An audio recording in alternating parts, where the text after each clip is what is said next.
নওগাঁ জেলার প্রাথমিক বিদ্যালয়ে শিক্ষার লড়াই এখন আর শুধু বই খাতায় সীমাবদ্ধ নয়, পৌঁছে গেছে পোস্টের থালাতেও। মিড ডে মিল কর্মসূচি এনে দিয়েছে নতুন সম্ভাবনা।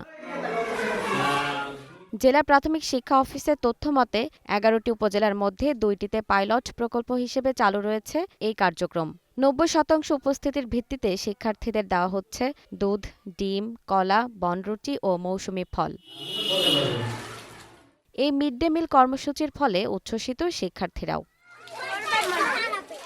অন্যদিকে শিক্ষকদের মতে এই কার্যক্রম যদি শতভাগ শিক্ষার্থীর মাঝে ছড়িয়ে দেওয়া যায় তবে কেবল শিক্ষার মানই বাড়বে না, বরং প্রান্তিক জনপদের শিশুদের দীর্ঘদিনের অপুষ্টিও দূর হবে।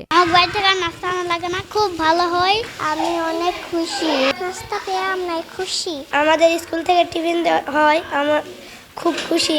ভবিষ্যতে এরকম উপস্থিতি বাড়তে থাকবে, টিফিন কার্যক্রম চালু থাকলে আশা করি এতে প্রাথমিক শিক্ষার মান উন্নয়ন হবে। প্রাইমারি স্কুলের যে শিক্ষার্থী আছে এদের নিয়মিত হবে এবং শিক্ষার মান বৃদ্ধি পাবে।